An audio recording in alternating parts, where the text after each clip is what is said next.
Hi everyone, I'm back with another video, and this time I'm going to show you my process for creating this poster design. So I was really lucky and I was asked by my alma mater to create a poster for the high school art experience, which is just meant to show off the art department to prospective students. The only requirements were that it had to be 15 by 11 inches, it had to say Ashland University Art and Design, and it preferably had to be in landscape orientation. Other than that, I was told to just do my style, which, wow, that's a lot of freedom. But I was totally up for that challenge, and after working through some sketches, I was able to come up with this design. From the start, I was nudged towards combining hand-drawn and digital elements, which is why I started with charcoal. I wanted to use it as a base for texture and also for the shading, but I didn't want to use it as the main source for the value structure or how light or dark things are compared to each other, which is why in this initial stage the overall piece is kind of grayish. I didn't want to push the blacks too hard. Instead, I wanted to use the color that I'm going to add later to differentiate those values.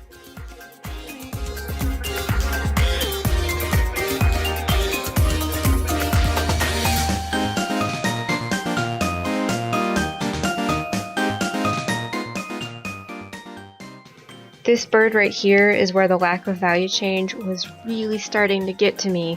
It was blending into the hair, and then when I started adding shading to the shirt, it just got even worse. And I know there isn't a whole lot to compare it to in this close-up shot, but later on when I zoom back out, you'll see it really well. It's just kind of this gray mess. It was such a struggle to restrain myself from trying to fix it and put more contrast in some things, but I was able to power through that urge and remind myself it's gonna be better in color. And here you can see me putting on some nice thick charcoal to the goggles, totally disregarding my intention to keep the charcoal mainly for texture. I ended up having to blend it out before I could erase it, which ended up working out because it made this nice smoother kind of finish, and that fits pretty well for the reflective glass material that it's supposed to be. At this point, I just decided to go ahead and finish everything on the left side of the piece before doing anything else on the right side, even though I really don't like working that way. I prefer to just go all over. But I was already picking up some charcoal in my hand, and I didn't want to be like I was in my drawing 2 class where I would just get a mess all up and down my forearm.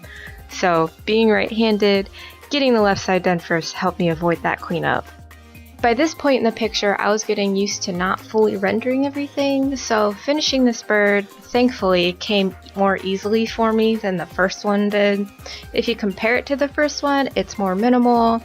I mean, it still has that washed out gray thing going on, but I was a lot more accepting of it, and that made putting the colors on later a lot easier to get right.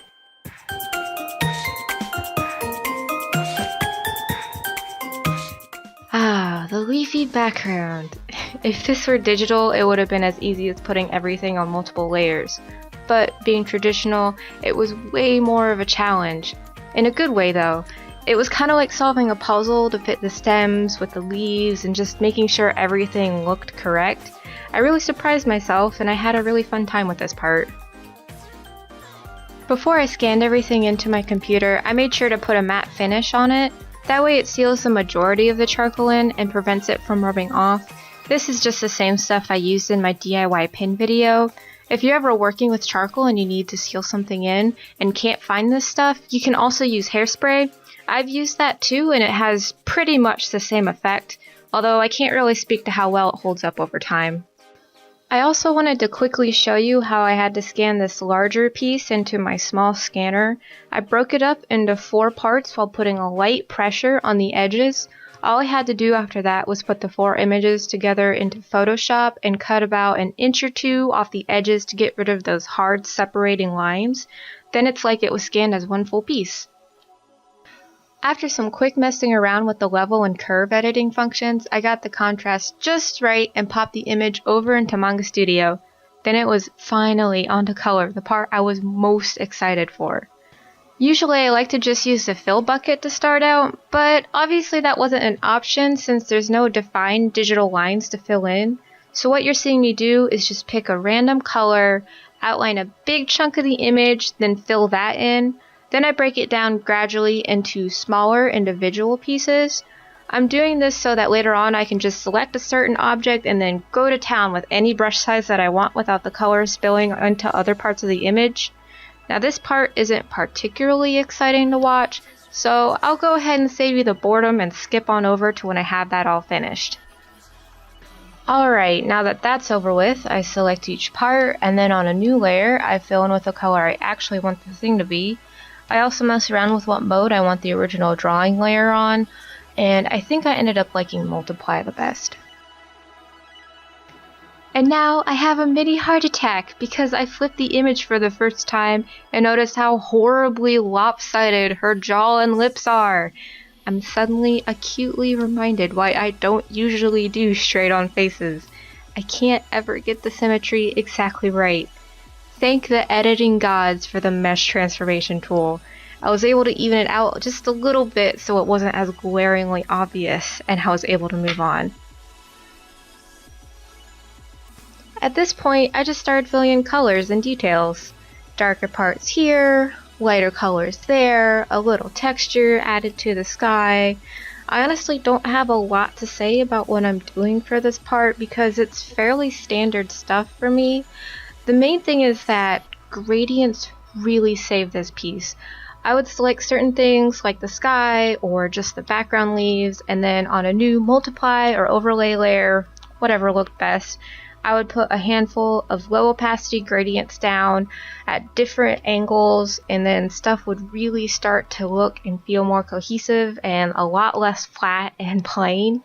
When used correctly, I think gradients can be super cool, and I really suggest trying it in your own art if you've never done it before. Just, don't go overboard.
With the final decision of what font to use, I was finally finished. It took way longer than what I wanted to spend on it, but this piece is probably one of my favorite things I've made in a really long time. Plus, it was super fun combining my favorite parts of traditional and digital art. Hey, if you made it to the end of the video, thank you so much for watching.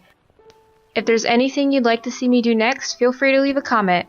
Hope you have a great day, and see ya!